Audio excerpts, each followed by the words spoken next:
Hello, everybody, and thank you for tuning in to the Liberty Report. With us today is Daniel McAdams as co-host. Daniel, good to see you. Happy Monday, Dr. Paul. How are you doing? I'm doing very well, and I'm so sorry I had to turn down my special invitation to the inauguration.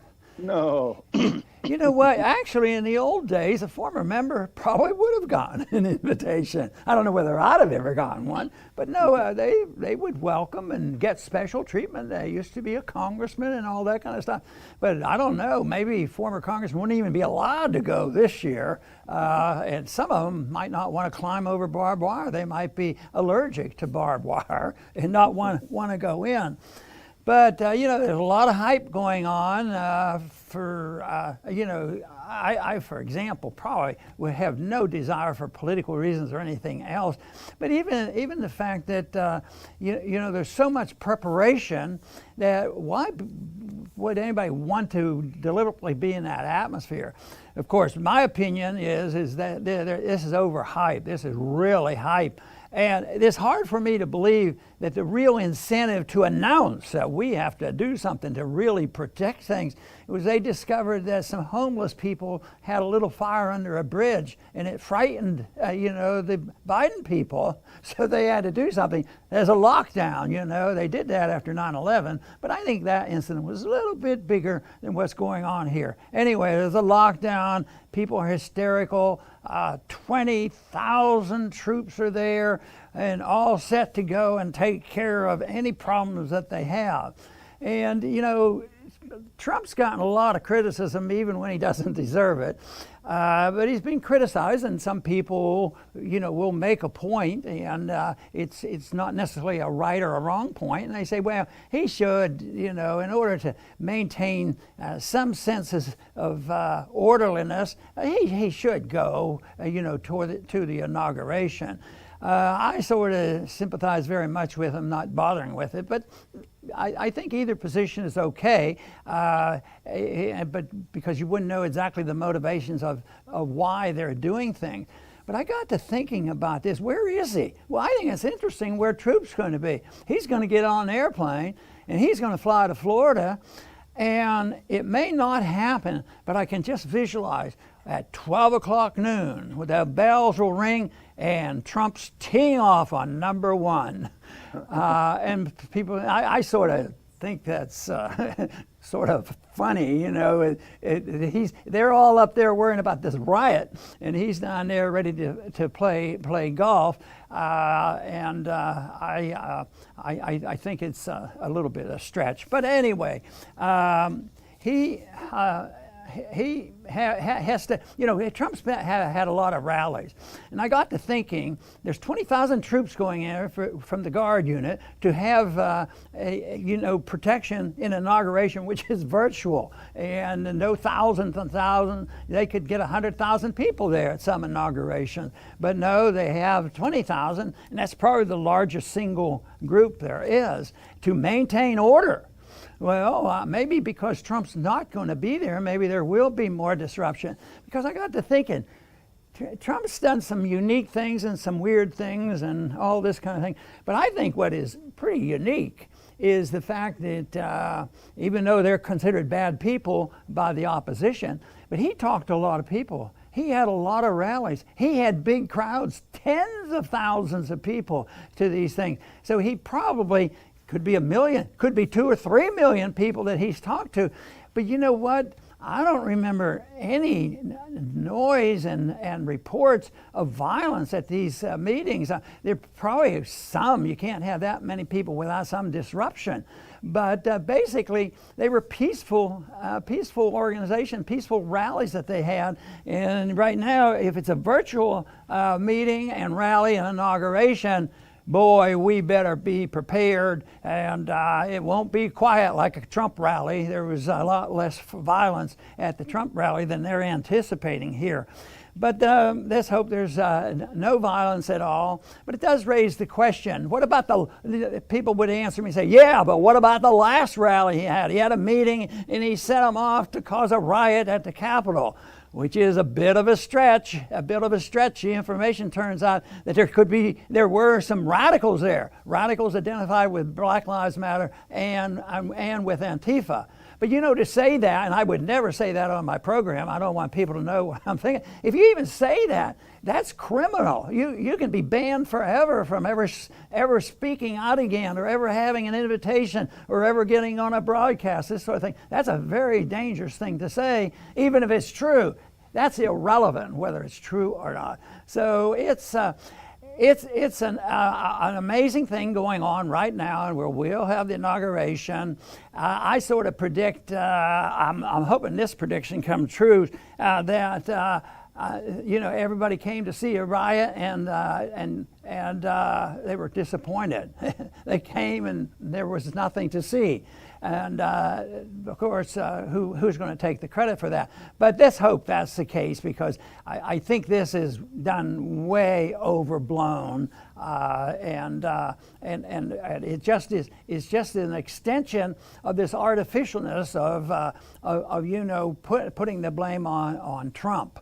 So whatever happens, we'll go on to the next step. It's, as bad as things are, it's not the end of the world. We've had bad times in this country before, so I can still look at the really, really horrible times, and I can find them where they were a lot worse. But philosophically and fundamentally, we're in big trouble, because when you look at the shadows of our foreign policy, the shadows of the monetary policy and the budget, no, in that sense, we're in the worst shape. As far as violence goes, the 20th century was a very, very violent century.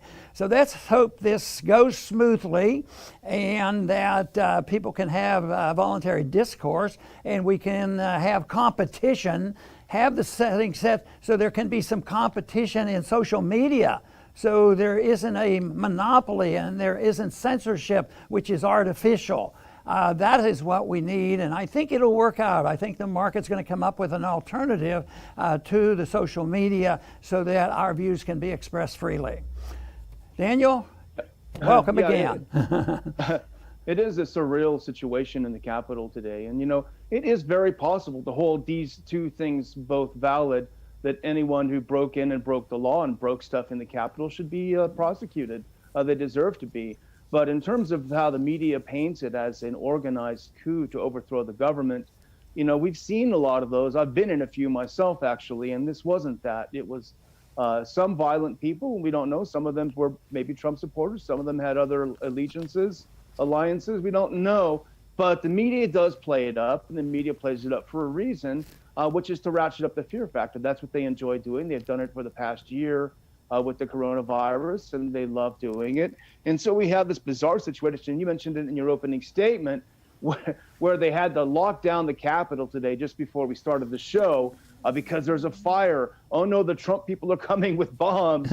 No, it turns out it's some homeless guys living under the bridge, and the propane tank blew up. So it's sort of comical in a way. It's sort of like what you'd expect in a banana republic, where you have all this military showing up. You have, but on the fringes, you have homeless people, catching fire. But it really, it does remind me of the overreaction after 9/11. As you know, Dr. Paul, I came to work for you right after 9/11, and the Capitol Hill police at that time, the overreaction was unbelievable. We had several of these things where we had to run outside and all assemble in an open field for our protection because Al Qaeda was coming to get us. And I remember, and I've told the story, I'm sure, before, they said, run, just run, the plane is coming. And I said, well, which way? They said, it doesn't matter, just run. And I thought it did kind of matter, because I didn't want to run in the direction of the plane. But it really is that kind of overreaction. But, Dr. Paul, the real part is with these 20-some thousand troops who, for some strange reason, weren't involved in putting down the insurrection a few days ago. It really is the DC's like Baghdad. They even talk about there is a secure military zone established. It's throughout the downtown. The mall, the National Mall, is closed. You can't go on it. Bridges are closed. The metro's closed. Roads are closed. Nobody can show up. It's really one of the most bizarre things we've ever seen.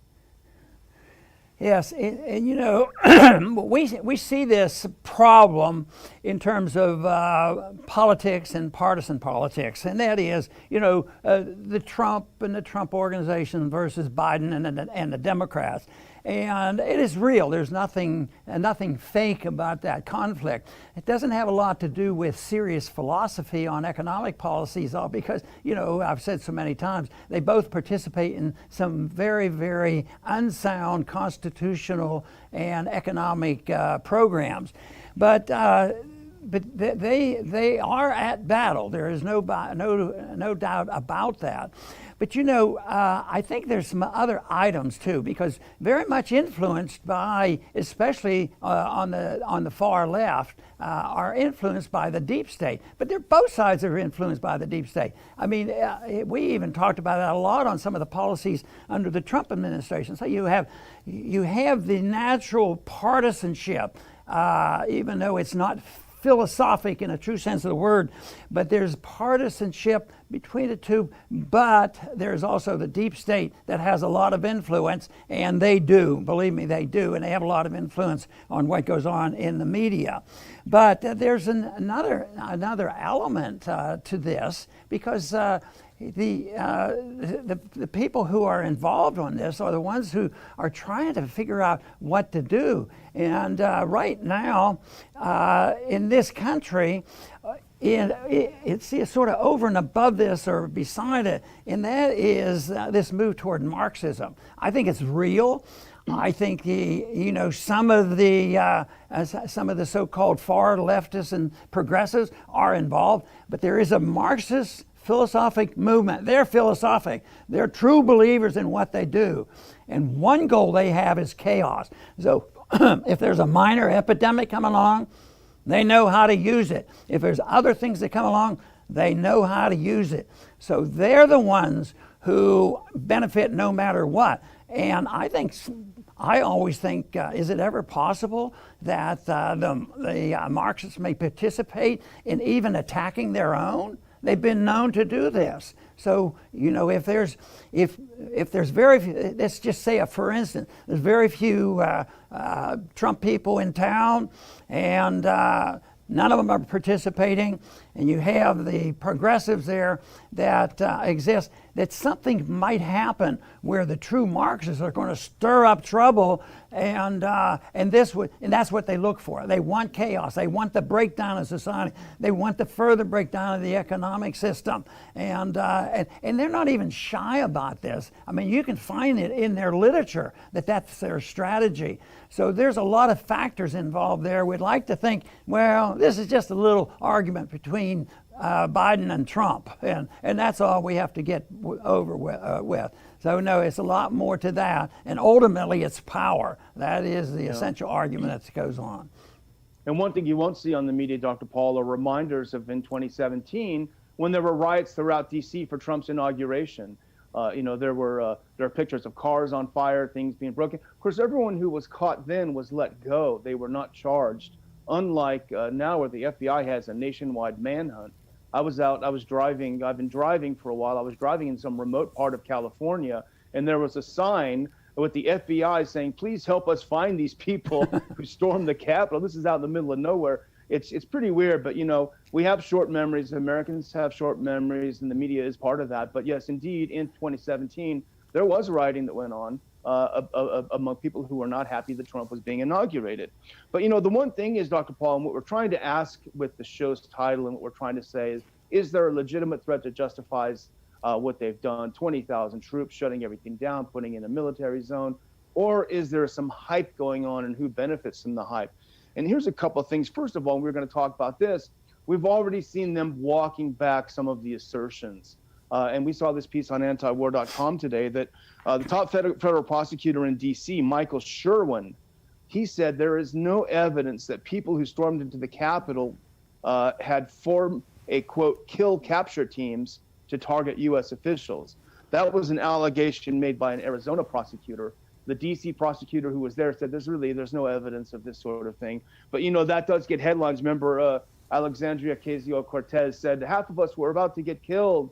I feared for my life. Well, turns out that was kind of a little bit of hype. And the other thing, Dr. Paul, I don't know if you saw this, but there's a video going around yesterday of the Senate chamber when the guy with the buffalo horns walked in. He was using some bad language, but he was preceded by a Capitol Hill cop. And you walk in and you see there are two guys sitting there. One of them had been hit by a rubber bullet, and he was just sitting down. And it was this weird buffalo guy who apparently is involved in all sorts of climate change and Black Lives Matter rallies and all sorts of things. He's the one that went up there and stood up and had his picture taken. And the police officer casually said, "Hey, this is really," he said, "this is the sacredest place. So please, can you guys get out?" And the guy who'd been shot, he kind of looked like maybe someone from down in Texas. He said, "Don't worry, I'm making sure nobody is disrespecting this place." But it was weird because what you see on the media and what you see when you actually see the videos, yeah, of course, there are some violent videos, and those are reprehensible, and people should be prosecuted for violence. But when you see things like this, it's kind of like, I think this might be a little overblown. We do have Republicans that try to be independent, and they're sincere, and they'll think, well, I need to vote for impeachment because this doesn't look good, and this attack on the Capitol is very, very bad. And it surprises me that first that their loyalties are so superficial, but what about when this information comes out that more or less disproves all the reasons for the hysteria? And sometimes we can look at that with COVID too, that they never change their mind. No matter how many reports you point out that masks don't matter, it doesn't change anybody's opinion. Well, no, it changes some because it is so bad. But on this, the Republicans that say, no, I'm standing on the Constitution, and either they're lying to themselves and everybody else, or they could use, once this is proven, that could be a reason for not going all the way and digging problems for themselves by rejecting the Republican position. But that's a little bit of partisan politics. But I think that it's a shame that when facts come out like this, by that time, no, it was the Trump people that did it, and they had this strategy. They'll still believe this thing that even the government has admitted wasn't true. This whole thing about the kill capture teams. They didn't exist, they weren't true. But they did. They are true because it ruins their position. How can I hate Trump if they're not true? So it's sad that they don't just look at it and stick to their basic principles, because if you stick to the basic principle of nonviolence and you do it consistently, I think you're more likely to come down on the right side of things, the correct side and the moral side of things, if people can accept a basic principle like that, rather than accepting the principle of violence and authoritarianism, that we are responsible for taking care of the people. The people can't take care of themselves. We have to protect them. We have to feed them. We have to clothe them. We have to make sure they're safe and secure. And they accept that philosophy, so then anything goes. Once you accept this whole idea of authoritarianism, it opens the door to everything. If you're in the middle, you really open the door too, just even a little bit, because, I'll weigh it. Maybe I'll do it this way or this way. It's only the principle of protecting, individual liberty that makes it sound. If you reject the violence, believe me, we would have a much freer and a much happier world. And the whole thing may come back to bite them, because even after 3 years of saying that Trump is only in power because of Putin, that he's beholden to Russia, even after that was proven to be untrue, as you point out, there are the dead enders who still want to believe it, and they're still going to want to believe what they've been told about this so-called insurrection. But the funny thing about the impeachment, and our good friend Jonathan Turley has a good piece a couple of days ago, maybe it was yesterday, saying to the Democrats, be careful what you're doing, because what you're actually doing may backfire on you, and for political reasons. Trump beating the Russiagate thing because it wasn't true. I even saw on Zero Hedge, Dr. Paul, I don't know if you saw this the other day, that Pelosi's she's hesitating to send the papers over to the Senate because she's worried about lack of evidence. So sentence first, evidence later. So as Turley said, this could have a real backlash. If their real goal with the impeachment is to try to legally prevent Trump from ever running again, that might actually backfire, and it may actually make Trump even more popular. And even as he leaves office, strangely enough, he's leaving with a very high approval rating. Maybe that's because of why the reasons why the Democrats have attacked him, the people that hate him attacked him. You're not going to convince people that are in favor of him with the kinds of attacks they've put out. So right. I want to move on. I want to touch on another issue as we finish up, because this is a positive issue, and it makes the point that the governments we have are basically always endorsed by the people. And you said that's crazy nonsense. The people who didn't all of a sudden get up and say we all want to be vicious communists. But no, they endorsed it until a point when it didn't work anymore, and communism, Marxism, and the Soviet system just collapsed because it no longer had support from the people. It's not a neat little thing. They have support, they get rid of it, and it disappears. But basically, the bad governments have to get support from the people until they get sick and tired of it. And right now, and we report quite frequently on the areas where people are doing the right thing and resisting some of the authoritarianism of the dealing with the coronavirus. But this is showing that a number of people in Italy have responded by saying enough is enough, and this is encouraging because it's over 50,000 restaurants in Italy declare I am open. They put up signs. Wouldn't that be just neat that people all of a sudden across America, they read the reports and they know darn well the masks never helped and caused more harm than they helped, and all of a sudden, no need for a mask. Welcome. Is that going to happen? That's when the people decide that. So they do it. 50,000 restaurants. I am open, defying lockdown measures. What are they going to do? Try to arrest those people? But the consensus is what I'm talking about. The consensus changed. They didn't start at the beginning and say, well, you shouldn't have done it because the principle of non-aggression says you shouldn't do that. You should deal with these problems some other way. But they got it. Authoritarian approach they had for a long time. They undermine liberty. They ruin the economy. And finally, people get fed up. So I would say, Daniel, is there any way we can congratulate those 50,000 restaurants, say, go to it and declare, I am open? Okay, well, wait till it comes to America. We might see some really neat signs out there. I am open. Don't wear your mask. What's been so depressing this past year, Dr. Paul, is to see how much sheep the Americans have become. Because we've seen so many things like this in Europe of people standing up, and Americans like to pride themselves on their rugged individualism, but it really hasn't shown. But these 50,000 Italian restaurants, I talked to our friend Phil Giraldi the other day, and he said, I lived in Italy and I know what these restaurants are like. They're small mom and pop restaurants. They're struggling, they're desperate to survive, and they've just had it and they're fed up. And so what can the cops do with 50,000 restaurants? In fact, there were some videos shown where people went into these restaurants and said they're open. The police came in and the customers escorted the police out. No, please get out of here. We're trying to have a meal. So it's very encouraging. And it's actually not just encouraging because it's Italy. It's encouraging because it's becoming a movement, the I am open movement. It spread to Mexico. It spread to Switzerland.